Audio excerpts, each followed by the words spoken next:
ಮಂಡ್ಯ ವಿಶ್ವವಿದ್ಯಾಲಯ ನಿರ್ಮಾಣಗೊಂಡು 7 ವರ್ಷವಾಗಿದ್ದು, ವಿಶ್ವವಿದ್ಯಾಲಯದ ಮುಖ್ಯ ಪ್ರವೇಶದ್ವಾರವನ್ನು ರೋಮನ್ ಶೈಲಿಯಲ್ಲಿ ಸ್ಥಾಪನೆ ಮಾಡಲಾಗಿದೆ ಎಂದು ಮಂಡ್ಯ ವಿಧಾನಸಭಾ ಕ್ಷೇತ್ರದ ಶಾಸಕರಾದ ಪಿ. ರವಿಕುಮಾರ್ ಗಣಿಗರ್ ಅವರು ಹೇಳಿದರು. ಇಂದು ಮಂಡ್ಯ ವಿಶ್ವವಿದ್ಯಾಲಯದ ನೂತನ ಮುಖ್ಯ ಪ್ರವೇಶದ್ವಾರ ಉದ್ಘಾಟನೆ ಹಾಗೂ ನವವಸಂತ 2026 ಮಂಡ್ಯ ಯುವ ಸಂಭ್ರಮ ಕುರಿತು ಮಂಡ್ಯ ಬಾಯ್ಸ್ ಕಾಲೇಜು, ವಿಶ್ವಗಂಗೋತ್ರಿ ಕ್ಯಾಂಪಸ್ನಲ್ಲಿ ನಡೆದ ಪತ್ರಿಕಾಗೋಷ್ಠಿಯಲ್ಲಿ ಮಾತನಾಡಿ, ಮುಖ್ಯಮಂತ್ರಿಗಳ ವಿಶೇಷ ಅನುದಾನದಲ್ಲಿ 2 ಕೋಟಿ ವೆಚ್ಚದಲ್ಲಿ ವಿಶ್ವವಿದ್ಯಾಲಯದ ಕ್ರೀಡಾಂಗಣ ಕಾಮಗಾರಿಯನ್ನು ಪೂರ್ಣಗೊಳಿಸಿ ಒಳಾಂಗಣ ಕ್ರೀಡಾಂಗಣವನ್ನು ಸ್ಥಾಪಿಸಲಾಗುತ್ತಿದೆ ಎಂದು ಹೇಳಿದರು. ರಾಜ್ಯದಲ್ಲಿ 08 ನೂತನ ವಿಶ್ವವಿದ್ಯಾಲಯಗಳನ್ನು ಸ್ಥಾಪಿಸಲಾಗಿದ್ದು, ನಮ್ಮ ಮಂಡ್ಯ ವಿಶ್ವವಿದ್ಯಾಲಯ ಉತ್ತಮ ಸ್ಥಿತಿಯಲ್ಲಿದೆ ಎಂಬುದು ಹೆಮ್ಮೆಯ ವಿಷಯ. ನಮ್ಮ ವಿಶ್ವವಿದ್ಯಾಲಯ ಬೇರೆ ಬೇರೆ ವಿಶ್ವವಿದ್ಯಾಲಯಗಳಿಗೆ ಮಾದರಿಯಾಗುವ ನಿಟ್ಟಿನಲ್ಲಿ ಕಾರ್ಯಕ್ರಮಗಳನ್ನು ಮಾಡಲಾಗುತ್ತಿದೆ. ನಮ್ಮ ಸರ್ಕಾರಿ ಕಾಲೇಜುಗಳು ಯಾವುದೇ ಖಾಸಗಿ ಕಾಲೇಜುಗಳಿಗೆ ಪೈಪೋಟಿ ಮಾಡುವ ನಿಟ್ಟಿನಲ್ಲಿ ಹಲವು ಕಾರ್ಯಕ್ರಮ ಮಾಡಲಾಗುತ್ತಿದೆ ಎಂದು ತಿಳಿಸಿದರು. ವಿಶ್ವವಿದ್ಯಾನಿಲಯದ ಇತಿಹಾಸದಲ್ಲಿ ಹೊಸ ಇತಿಹಾಸವನ್ನು ನಾಳೆ ನಾವು ಬರೆಯೋದಕ್ಕೆ ಎಲ್ಲರ ಸಹಕಾರವನ್ನು ಕೋರ್ತಾ ಇದ್ದೀವಿ. ಇವತ್ತು ವಿಶ್ವವಿದ್ಯಾನಿಲಯ ಆಗಿ 7 ವರ್ಷ ಆಗಿದೆ. ಅದಕ್ಕೆ ಒಂದು ರೋಮನ್ ಶೈಲಿಯ ಪ್ರವೇಶ ದ್ವಾರವನ್ನು ನಿರ್ಮಾಣ ಮಾಡಿದ್ದೀವಿ. ಅದನ್ನು ಉದ್ಘಾಟನೆಯನ್ನು ನಾಳೆ ಇಟ್ಕೊಂಡಿದ್ದೀವಿ. ಅದರ ಜೊತೆಗೆ ವ್ಯಾಲ್ಯುವೇಷನ್ ಹೊಸ ಸೆಂಟ್ರನ್ನು ಕಟ್ತಾ ಇದ್ದೀವಿ. 2 ಕೋಟಿ ರೂಪಾಯಿ ಅದಕ್ಕೆ ವಿನಿಯೋಗಿಸ್ತಾ ಇದ್ದೀವಿ. ಅದರ ಭೂಮಿ ಪೂಜೆಯನ್ನು ಇಟ್ಕೊಂಡಿದ್ದೀವಿ. ಅದರ ಜೊತೆಗೆ ಮುಖ್ಯಮಂತ್ರಿಗಳ ವಿಶೇಷ ಅನುದಾನವನ್ನು 2 ಕೋಟಿ ರೂಪಾಯಿಯನ್ನು ಕ್ರೀಡಾ ಸಂಕೀರ್ಣ ಒಂದು ಅರ್ಧಕ್ಕೆ ನಿಂತೋಗಿತ್ತು, ಅದನ್ನು ಮುಗಿಸ್ಬೇಕು ಮತ್ತು ಅದರಲ್ಲಿ ಒಳ್ಳೆ ಇಂಡೋರ್ ಸ್ಟೇಡಿಯಮನ್ನು ವಿಶ್ವವಿದ್ಯಾನಿಲಯಕ್ಕೆ ಅರ್ಪಿಸಬೇಕು ಅಂತೇಳಿ ಅದಕ್ಕೆ 2 ಕೋಟಿ ಹಾಕಿದ್ವಿ. ಅದರ ಮುಂದುವರೆದ ಕಾಮಗಾರಿಗೂ ನಾಳೆ ಪೂಜೆಯನ್ನು ಇಟ್ಕೊಂಡಿದ್ದೀವಿ. ಅದರ ಜೊತೆಗೆ ಸಾಂಸ್ಕೃತಿಕ ಕಾರ್ಯಕ್ರಮ ಇರಲಿ, ಇಡೀ ರಾಜ್ಯ ಮಂಡ್ಯದಲ್ಲೊಂದು ವಿಶ್ವವಿದ್ಯಾನಿಲಯ ಇದೆ ಅನ್ನೋದು ಗೊತ್ತಾಗಬೇಕು ಇಡೀ ರಾಜ್ಯಕ್ಕೆ. ಇಂದಿನ ಸರ್ಕಾರ ತುರಾತುರಿಯಲ್ಲಿ ವಿಶ್ವವಿದ್ಯಾನಿಲಯವನ್ನು ಮಾಡಿ ಆದರೆ ನಾನಾ ಸಮಸ್ಯೆಗಳಿಂದ ಹೊಸ ವಿಶ್ವವಿದ್ಯಾನಿಲಯಗಳು ಬಳಲ್ತಿರೋಂಥ ಸಂದರ್ಭದಲ್ಲಿ ನಮ್ಮದು 8 ವಿಶ್ವವಿದ್ಯಾನಿಲಯಗಳು ಏನು 7 ವರ್ಷಕ್ಕೆ ಹಿಂದೆ ಸ್ಥಾಪನೆಗೊಂಡಿದ್ದರಲ್ಲಿ ನಮ್ಮ ವಿಶ್ವವಿದ್ಯಾನಿಲಯ ಉತ್ತಮ ಸ್ಥಿತಿಯಲ್ಲಿದೆ ಅನ್ನೋದಕ್ಕೆ ನಮಗೆ ಹೆಮ್ಮೆ ಆಗುತ್ತೆ. ನಾವು ನಮ್ಮ ಕಾಲ ಮೇಲೆ ನಿಂತ್ಕೊಂಡಿದ್ದೀವಿ ಅಂದರೆ ತಪ್ಪಾಗಲ್ಲ. ನಮ್ಮ ವಿಶ್ವವಿದ್ಯಾನಿಲಯ ಎಲ್ಲವನ್ನೂ ತನ್ನ ಆಂತರಿಕ ಸಂಪನ್ಮೂಲದಿಂದನೇ ಬರೆಸ್ತಾ ಇದೆ. ಸರ್ಕಾರದ ಮುಂದೆ ಯಾವುದಕ್ಕೂ ನಾವು ಕೈ ಚಾಚ್ತಾ ಇಲ್ಲ. ನಮ್ಮ ವಿಶ್ವವಿದ್ಯಾನಿಲಯ ಚೆನ್ನಾಗಿ ನಡೀತಾ ಇದೆ. ಅದರ ಜೊತೆಗೆ ಸರ್ಕಾರದ ಬೆಂಬಲ, ನಾವು ಹಲವಾರು ಕಾಮಗಾರಿಗಳಿಗೆ ನಾನು ಶಾಸಕನಾದ ನಂತರ ದುಡ್ಡುಗಳನ್ನು ಹಾಕ್ತಾಯಿದ್ದೀವಿ. ವಿಶ್ವವಿದ್ಯಾನಿಲಯವನ್ನು 2ನೇ ಹಂತಕ್ಕೆ ತಗೊಂಡೋಗಬೇಕು. ಇಲ್ಲಿ ಫೀಸ್ ಕಡಿಮೆ ಇರುತ್ತೆ, ಸರ್ಕಾರಿ ಕಾಲೇಜ್ ಆಗಿರೋದ್ರಿಂದ ಫೀಸ್ ಕಡಿಮೆ ಇದ್ದಾಗ ಲಕ್ಷಾಂತರ ರೂಪಾಯಿ ಕೊಟ್ಟು ಹಲವಾರು ಕೋರ್ಸ್ಗಳನ್ನ ಖಾಸಗಿ ಕಾಲೇಜ್ಗಳಲ್ಲಿ ಓದೋ ಬದಲು ನಮ್ಮ ವಿಶ್ವವಿದ್ಯಾನಿಲಯ ಅಡಿದಲ್ಲಿ ಬರುವಂಥ ಕಾಲೇಜ್ಗಳಲ್ಲಿ ಸರ್ಕಾರಿ ಕಾಲೇಜ್ಗಳನ್ನು ಪ್ರಮೋಟ್ ಮಾಡಬೇಕು. ಈ ಕಾಲೇಜ್ ಫೆಸ್ಟು ಇಲ್ಲ ಯುವ ಸಂಭ್ರಮ ಅಂತ ಏನು ಕರಿತೀವಿ, ಇದೆಲ್ಲ ಖಾಸಗಿ ಶಾಲೆಗಳವರು ಮಾಡ್ತಾಯಿದ್ರು. ನಾವು ಪ್ರಪ್ರಥಮ ಬಾರಿಗೆ ಸರ್ಕಾರಿ ಶಾಲೆಯಲ್ಲಿ ಖಾಸಗಿ ಕಾಲೇಜುಗಳನ್ನು ಮೀರಿಸುವಂಥ ಕಾರ್ಯಕ್ರಮವನ್ನು ಮಾಡ್ತಾಯಿದ್ದೀವಿ. ನಾವು ಯಾವುದಕ್ಕೂ ಕಡಿಮೆ ಇಲ್ಲ. ಖಾಸಗಿ ಕಾಲೇಜುಗಳಿಗೆ ಪೈಪೋಟಿ ಕೊಡೋಕ್ಕೆ ನಾವು ರೆಡಿ ಇದ್ದೀವಿ ಅಂತೇಳಿ ತೋರಿಸ್ಬೇಕು. ನಮ್ಮ ವಿಶ್ವವಿದ್ಯಾನಿಲಯ ಇಡೀ ದೇಶ ರಾಜ್ಯದಲ್ಲಿ ಗಮನ ಸೆಳೀಬೇಕು ಅನ್ನೋದಕ್ಕೆ ಮುನ್ನುಡಿ ಬರೆಯೋದಕ್ಕೆ ನಾಳೆ ನವವಸಂತ 2026 ಯುವ ಸಂಭ್ರಮ ಕಾರ್ಯಕ್ರಮವನ್ನು ಹಮ್ಮಿಕೊಂಡಿದ್ದೀವಿ. ಇದಕ್ಕೆ ಸರಿಸುಮಾರು 20,000 ವಿದ್ಯಾರ್ಥಿಗಳು ಭಾಗವಹಿಸ್ತಾ ಇದ್ದಾರೆ. ನಾವು ಊಟದ ವ್ಯವಸ್ಥೆಯನ್ನು ಕೂಡ ಮಾಡಿದ್ದೀವಿ. 15ರಿಂದ 18,000 ಜನಕ್ಕೆ ಊಟದ ವ್ಯವಸ್ಥೆ 20 ಕೌಂಟ್ರನ್ನ ಇಟ್ಟಿದ್ದೀವಿ. ಎಲ್ರಿಗೂ ನೀರು ಕೊಡ್ತಾಯಿದ್ದೀವಿ. ಮತ್ತು ಬಸ್ಸಿನ ವ್ಯವಸ್ಥೆಯನ್ನು ನಾವೇ ಮಾಡಿದ್ದೀವಿ. KR ಪೇಟೆಗೆ ಇಂದ 20 ಬಸ್ ಕೊಟ್ಟಿದ್ದೀವಿ, 10 ಮತ್ತು ಒಂದು 40 ಬಸ್ಸನ್ನು ಮಂಡ್ಯ ಸುತ್ತಮುತ್ತ ಅಪ್ ಟು ಜಿಲ್ಲೆಗೆ ಯಾವ್ಯಾವ ಗೌರ್ಮೆಂಟ್ ಕಾಲೇಜ್ ಇದೆ ಅವ್ರಿಗೆ ನಾವೇ ಮಾಡಿಕೊಟ್ಟಿದ್ದೀವಿ. ಸಿಟಿಗಿಲ್ಲ, KR ಪೇಟೆನೇ ಜಾಸ್ತಿ ಅಲ್ಲ, ದೂರ ಅದೇ. ನಾಗಮಂಗಲಕ್ಕೆ ಕೊಟ್ಟಿದ್ದೀವಿ, ಮಳವಳ್ಳಿ ಕೊಟ್ಟಿದ್ದೀವಿ, KR ಪೇಟೆ ಕೊಟ್ಟಿದ್ದೀವಿ, ಪಾಂಡುಪುರ ಕೊಟ್ಟಿದ್ದೀವಿ, ಶ್ರೀರಂಗಪಟ್ಟಣಕ್ಕೆ ಕೊಟ್ಟಿದ್ದೀವಿ. ಅದು ನಾವು ಈ ಹಿಂದೆ ಎಲ್ಲ ಸರ್ಕಾರಿ ಕಾರ್ಯಕ್ರಮ ಮಾಡಬೇಕಾದ್ರೆ ಅಲ್ಲಿನ ಶಾಸಕರು ಅವ್ರವ್ರ ಹತ್ರ ಕೇಳಿ ಮಾಡಿಸ್ಕೊಳ್ಳಿ ಅಂತಿದ್ವಿ. ಇದಕ್ಕೆ ಯಾರನ್ನು ಕೇಳಬೇಡಿ, ನಾವೇ ಮಾಡ್ತೀವಿ ಅಂತ ಇಡೀ ಜಿಲ್ಲೆಗೆ ನಮ್ಮ ವತಿಯಿಂದನೇ ಮಾಡಿ ಕೊಟ್ಟಿದ್ದೀವಿ. ನಾಳೆ ಕಾರ್ಯಕ್ರಮ ಸಕ್ಸಸ್ ಆಗಬೇಕು ಅಂತ ಈ ಎಲ್ಲ ವ್ಯವಸ್ಥೆಯನ್ನು ಮಾಡಿದ್ದೀವಿ.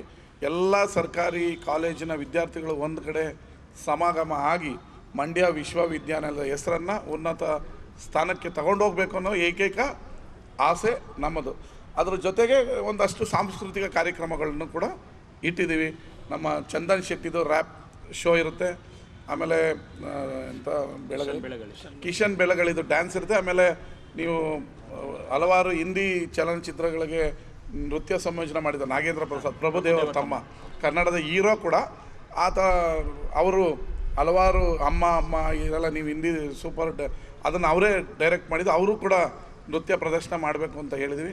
ಇನ್ನೊಂದು 2-3 ಕಾಮಿಡಿ ಆ್ಯಕ್ಟ್ರುಗಳು ಕೂಡ ಬರ್ತಾಯಿದೆ. ಇನ್ನೊಂದು ರಾಧಿಕಾ ನಾರಾಯಣ್ ಅವರು ನಾಳೆ ನೃತ್ಯ ಪ್ರದರ್ಶಿಸ್ತಾ ಇಲ್ಲ, ಯಾಕಂದರೆ ಅವ್ರಿಗೆ ಏನೋ ಡ್ಯಾನ್ಸ್ ಮಾಡ್ಬೇಕಾದ್ರೆ ಬಿದ್ದು ಕಾಲಿಗೆ ಏನೋ ಫ್ರ್ಯಾಕ್ಚರ್ ಆಗಿದೆ ಅಂತ ಫೋನ್ ಮಾಡಿದರು. ಸರ್ ನಮ್ಮದು ಆಗ್ತಾಯಿಲ್ಲ, ಅವ್ರದ್ದೊಂದು ಡ್ರಾಪ್ ಆಗಿದೆ. ನಮ್ಮ ಕಾಲೇಜಿನ ವಿಚಾರಕ್ಕೇ ಅವರು ಅಭ್ಯಾಸ ಮಾಡಬೇಕಾದ್ರೆ ಬಿದ್ದೇನೋ ಏಟಾಗಿದೆ ಅಂತ ಅವರು ಇನ್ಸ್ಟಾಗ್ರಾಮಲ್ಲೂ ಬರ್ಕೊಂಡಿದ್ದಾರೆ. ಇಷ್ಟು ಕಾರ್ಯಕ್ರಮಗಳು ನಾಳೆ ಇರುತ್ತೆ. ಇದು ಯಶಸ್ವಿ ಆಗಬೇಕು, ನಮ್ಮ ಕಾಲೇಜಿನ ಹೆಸರು ಉತ್ತುಂಗಕ್ಕೆ ಹೋಗಬೇಕು. ಮಂಡ್ಯ ಕಾಲೇಜು ವಿಶ್ವವಿದ್ಯಾನಿಲಯ ಏನು ಹುಬ್ಬಳ್ಳಿ ಮೈಸೂರು ವಿಶ್ವವಿದ್ಯಾನಿಲಯ ಇಡೀ ಪ್ರಪಂಚದಲ್ಲಿ ಹೆಸರು ಮಾಡಿದೆ, ಆ ಮಟ್ಟಕ್ಕೆ ನಮ್ಮದಿನ್ನೂ 7 ವರ್ಷದ ಬೇಬಿ, ಆ ಮಟ್ಟಕ್ಕೆ ಹೋಗಬೇಕು. ನಮ್ಮ ವಿದ್ಯಾರ್ಥಿಗಳ ಗುಣಮಟ್ಟವನ್ನು ಜಾಸ್ತಿ ಆಗಬೇಕು ಅನ್ನೋದಕ್ಕೆ ನಾವು ಮತ್ತು ನಮ್ಮ ಕುಲಪತಿಗಳು, ರಿಜಿಸ್ಟ್ರಾರ್ ಅವರು, ಕುಲಸಚಿವರು ಇಷ್ಟು ಜನ ಶ್ರಮಿಸ್ತಾ ಇದ್ದೀವಿ. ನಾಳೆ ನಿಮ್ಮೆಲ್ಲರ ಸಹಕಾರ ಬೇಕು ಅಂತ ಕೇಳ್ಕೊತೀವಿ. ಪತ್ರಿಕಾಗೋಷ್ಠಿಯಲ್ಲಿ ಮಂಡ್ಯ ವಿಶ್ವವಿದ್ಯಾಲಯದ ಕುಲಪತಿಗಳಾದ ಪ್ರೊ ಕೆ ಶಿವಚಿತ್ತಪ್ಪ, ಮಂಡ್ಯ ವಿಶ್ವವಿದ್ಯಾಲಯದ ಕುಲಸಚಿವರು ಮೌಲ್ಯಮಾಪನ ಪ್ರೊ ಜಿವಿ ವೆಂಕಟರಮಣ, ಮಂಡ್ಯ ವಿಶ್ವವಿದ್ಯಾಲಯ ಕುಲಸಚಿವರು ಎಂಪಿ ಕೃಷ್ಣಕುಮಾರ್ ರವರು ಉಪಸ್ಥಿತರಿದ್ದರು. ಮದ್ದೂರು ನಗರದಲ್ಲಿ ಕದಲೂರು ಉದಯ್ ಚಾರಿಟಬಲ್ ಟ್ರಸ್ಟ್ ವತಿಯಿಂದ ನಡೆಯುತ್ತಿರುವ ಮದ್ದೂರು ಉತ್ಸವಕ್ಕೆ ಜನರಿಂದ ಅಭೂತಪೂರ್ವ ಸ್ಪಂದನೆ ವ್ಯಕ್ತವಾಗುತ್ತಿರುವುದು ಸಂತಸ ತಂದಿದೆ ಎಂದು ಶಾಸಕ ಕೆಎಂ ಉದಯ್ ತಿಳಿಸಿದರು.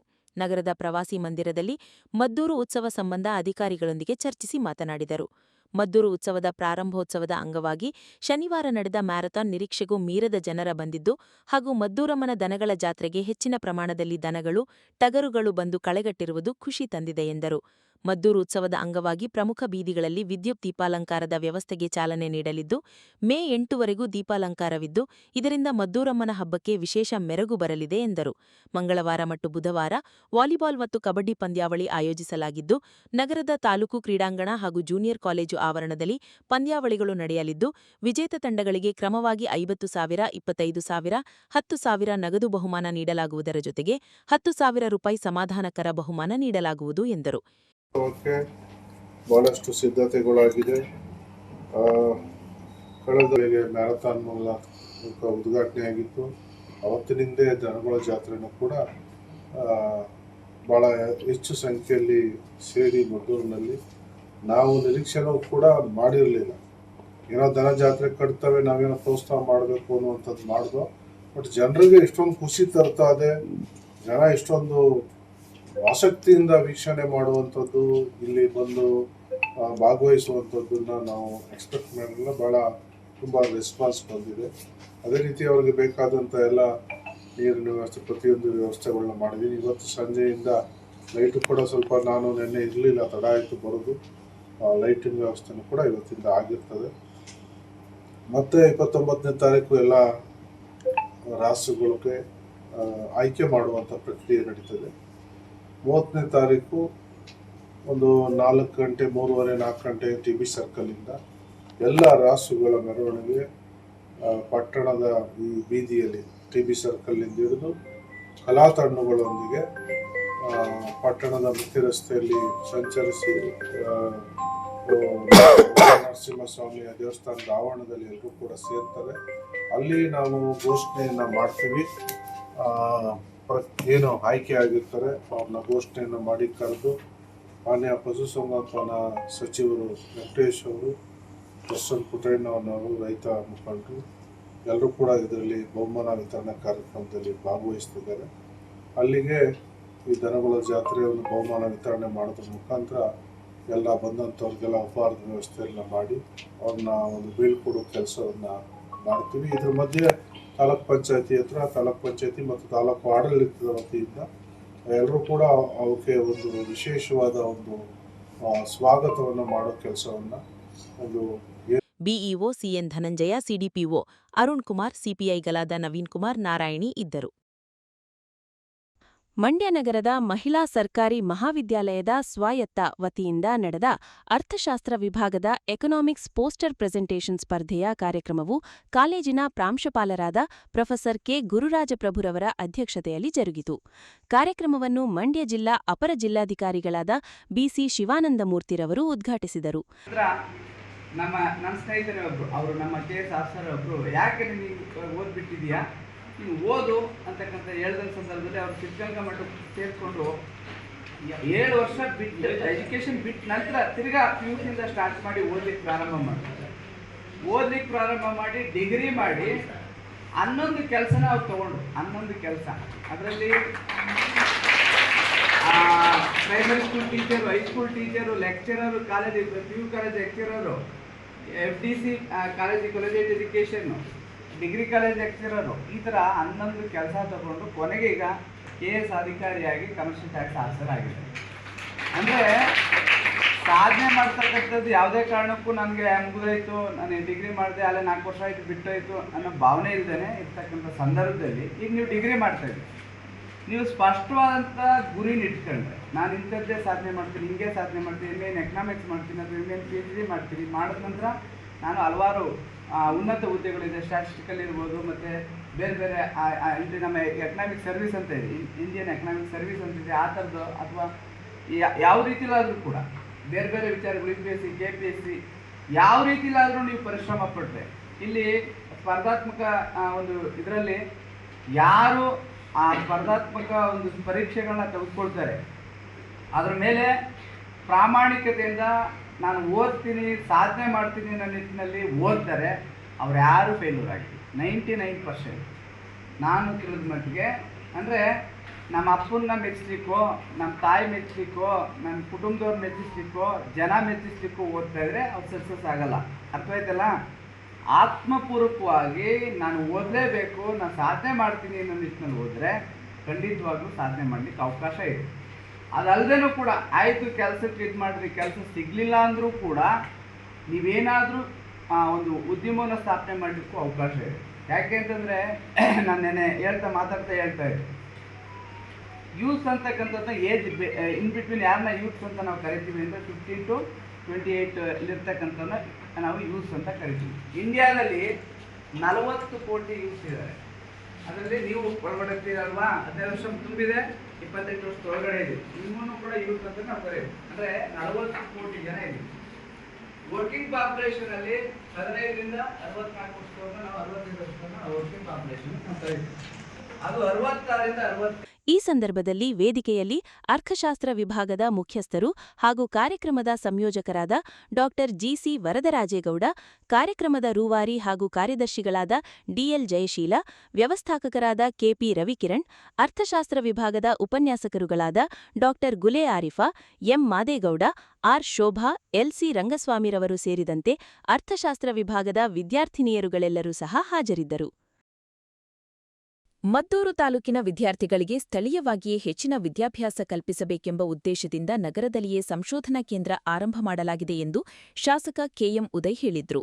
ನಗರದ ಮಹಿಳಾ ಸರ್ಕಾರಿ ಕಾಲೇಜಿನಲ್ಲಿ ಮಂಗಳವಾರ ಪದವಿ ಪ್ರದಾನ ಸಮಾರಂಭ ಮತ್ತು ಸಂಶೋಧನಾ ಕೇಂದ್ರ ಹಾಗೂ PM ಉಷಾ ಯೋಜನೆಯಡಿ ಕಂಪ್ಯೂಟರ್ ಪ್ರಯೋಗಾಲಯಗಳ ಉದ್ಘಾಟನೆ ನೆರವೇರಿಸಿ ಅವರು ಮಾತನಾಡಿದರು. ಸ್ನಾತಕೋತ್ತರ ಪದವಿ ಪಡೆದ ವಿದ್ಯಾರ್ಥಿಗಳು ಸಂಶೋಧನಾ ಕೇಂದ್ರಕ್ಕಾಗಿ ಈ ಹಿಂದೆ ಮಂಡ್ಯ, ಮೈಸೂರು, ಬೆಂಗಳೂರು ಸೇರಿದಂತೆ ವಿವಿಧ ಸರ್ಕಾರಿ ಮತ್ತು ಖಾಸಗಿ ಕಾಲೇಜುಗಳಿಗೆ ಹೋಗಬೇಕಾದ ಪರಿಸ್ಥಿತಿ ನಿರ್ಮಾಣವಾಗಿತ್ತು. ಆದರೆ ನಾನು ಶಾಸಕನಾಗಿ ಆಯ್ಕೆಯಾದ ಬಳಿಕ ಕ್ಷೇತ್ರದ ವಿದ್ಯಾರ್ಥಿಗಳು ಸ್ಥಳೀಯವಾಗಿಯೇ ಉನ್ನತ ವ್ಯಾಸಂಗ ಮಾಡಬೇಕೆಂಬ ಉದ್ದೇಶದಿಂದ ಸಂಶೋಧನಾ ಕೇಂದ್ರವನ್ನು ಆರಂಭಿಸಲಾಗಿದ್ದು, ಕಾಲೇಜಿನಲ್ಲಿ ಈ ಬಾರಿ 100% ಫಲಿತಾಂಶ ಬಂದಿರುವುದು ಹೆಮ್ಮೆಯ ಸಂಗತಿಯಾಗಿದೆ ಎಂದು ಹರ್ಷ ವ್ಯಕ್ತಪಡಿಸಿದರು. ಸಾಧನೆ ಮಾಡಬಹುದು, ಯಾವ ಪದವಿ ಬೇಕಾದ್ರೂ ತಗೋಬಹುದು, ಮುಂದೆ ಯಾವ ಹುದ್ದೆ ಬೇಕಾದ್ರೂ ಅಲಂಕರಿಸಬಹುದು, ಈ ಸಮಾಜದಲ್ಲಿ ಎಷ್ಟೇ ದೊಡ್ಡ ವ್ಯಕ್ತಿಗಳಾಗಿ ಬೆಳೆಯಲಿಕ್ಕೆ ಅವಕಾಶ ಇದೆ. ಆದರೆ ವಿದ್ಯಾರ್ಥಿ ಜೀವನವನ್ನ ಪಡೆದುಕೊಳ್ಳಿಕ್ಕೆ ಮತ್ತೊಮ್ಮೆ ಸಾಧ್ಯ ಆಗಲ್ಲ. ಏನು ಇವತ್ತು ನಿಮ್ಮ ಜೀವನ ಇದೆ, ಈ ಒಂದು ಶೈಕ್ಷಣಿಕ ಈ ಒಂದು ಪ್ರವಾಸ ಏನಿದೆ, ಇದರಂತ ಉತ್ತಮವಾದ ಒಂದು ಜೀವನ ಮತ್ತೊಮ್ಮೆ ಯಾವ ಸ್ಥಾನಕ್ಕೆ ಹೋದ್ರೂ ಕೂಡ ಅದು ಸಿಗಲ್ಲ ಅಂತ ನಾನು ಭಾವಿಸ್ಕೊಂಡಿದ್ದೀನಿ. ಹಾಗಾಗಿ ಇವತ್ತು ಈ ಒಂದು ಕಾಲೇಜಿನಲ್ಲಿ ಬಹಳಷ್ಟು ಮಕ್ಕಳು ಎಲ್ಲರೂ ಕೂಡ ಒಂದು ಒಳ್ಳೆಯ ಅಂಕಗಳನ್ನ ಪಡ್ಕೊಂಡಿದ್ದೀರಿ. ಮತ್ತು ಎಲ್ಲ 100% ರಿಸಲ್ಟನ್ನು ಕೂಡ ನೀವು ತಗೊಂಡಿದ್ದೀರಿ. ಇದೇ ರೀತಿ ನಿಮ್ಮ ಒಂದು ಶೈಕ್ಷಣಿಕ ಜೀವನವನ್ನು ಮುಂದುವರಿಸಿ ಮುಂದಿನ ಭವಿಷ್ಯದ ಉತ್ತಮ ಪ್ರಜೆಗಳಾಗಿ, ಉತ್ತಮ ಅಧಿಕಾರಿಗಳಾಗಿ ಈ ದೇಶವನ್ನು ಮುನ್ನಡೆಸುವ ಶಕ್ತಿ ಭಗವಂತ ನಿಮ್ಮೆಲ್ಲರಿಗೂ ಕೊಡಲಿ. ಅಂಥ ಪ್ರಜೆಗಳಾಗಿ ಮತ್ತು ಆದಷ್ಟು ಶಿಕ್ಷಣಕ್ಕೆ ಹೆಚ್ಚು ಒತ್ತು ಕೊಟ್ಟು ನೀವು ಕಲಿಯಿರಿ. ನಿಮಗೆ ಬೇಕಾದಂಥ ಎಲ್ಲ ಸವಲತ್ತುಗಳನ್ನು ನಾವು ಕೊಡಲಿಕ್ಕೆ ನಾವು ಸಿದ್ಧವಾಗಿದ್ದೇವೆ. ಮಂಡ್ಯ ವಿಶ್ವವಿದ್ಯಾಲಯದ ಕುಲಪತಿ ಪ್ರೊಫೆಸರ್ ಕೆ. ಶಿವಚಿತ್ತಪ್ಪ, ಪ್ರಾಂಶುಪಾಲ ಪ್ರೊಫೆಸರ್ ಕೆಬಿ ನಾರಾಯಣ್, ಸ್ನಾತಕೋತ್ತರ ವಿಭಾಗಗಳ ಸಂಯೋಜಕ ಡಾ ಕೆ. ಸಿದ್ದರಾಜು, ಕಾಲೇಜು ಅಭಿವೃದ್ಧಿ ಸಮಿತಿ ಉಪಾಧ್ಯಕ್ಷ ಎಂಡಿ ಮಹಾಲಿಂಗಯ್ಯ, ಸದಸ್ಯರಾದ ಜಯಂತಿಲಾಲ್ ಪಟೇಲ್, ಬಿಂದುಶ್ರೀ, ದಾಸೇಗೌಡ ಮತ್ತಿತರರು ಇದ್ದರು. ವಚನಗಳು ಎಂದೆಂದಿಗೂ ಅನುಕರಣೀಯ. ಇಂದಿನ ಪರಿಸ್ಥಿತಿಗೆ ವಚನಗಳು ದಾರಿದೀಪವಾಗಿವೆ ಎಂದು ಹಿರಿಯ ವಕೀಲರಾದ ಎಚ್. ಬಸವಯ್ಯನವರು ವಿದ್ಯಾರ್ಥಿಗಳಿಗೆ ಕಿವಿಮಾತು ಹೇಳಿದರು. ಕಾರ್ಯಕ್ರಮದ ಅಧ್ಯಕ್ಷತೆ ವಹಿಸಿದ್ದ ಅಲೆ ಕೆಟಿ ಹನುಮಂತು, ಕನ್ನಡ ಪರಿಚಾರಕರು ಮಾತನಾಡುತ್ತಾ, ವಚನಗಳು ಸರ್ವಕಾಲಕ್ಕೂ ಅನ್ವಯವಾಗುವಂತಹವುಗಳು, ಜೊತೆಗೆ ಅವುಗಳಲ್ಲಿ ಚಿಕಿತ್ಸಕ ಗುಣವಿದೆ ಎಂದರು. ಕಾರ್ಯಕ್ರಮದಲ್ಲಿ ಅಲಯನ್ಸ್ ಜಿಲ್ಲಾ ಸಂಪುಟ ಕಾರ್ಯದರ್ಶಿ ಅಲೈ ಜಿ. ಧನಂಜಯ ದರಸಗುಪ್ಪೆ, ಶರಣ ಪಾಪಯ್ಯ ಉಪಸ್ಥಿತರಿದ್ದರು. ಪ್ರತಿಭಾಂಜಲಿ ಡೇವಿಡ್ ವಿದ್ಯಾರ್ಥಿ ನಿಲಯದ ವಿದ್ಯಾರ್ಥಿಗಳಿಗೆ ಉಳ್ಳವರು ಶಿವಾಲಯವ ಮಾಡುವರು ವಚನಗಳನ್ನು ಹೇಳಿಕೊಡುವ ಮೂಲಕ ಅವರಿಂದಲೂ ವಚನಗಳನ್ನು ಹಾಡಿಸಿದರು.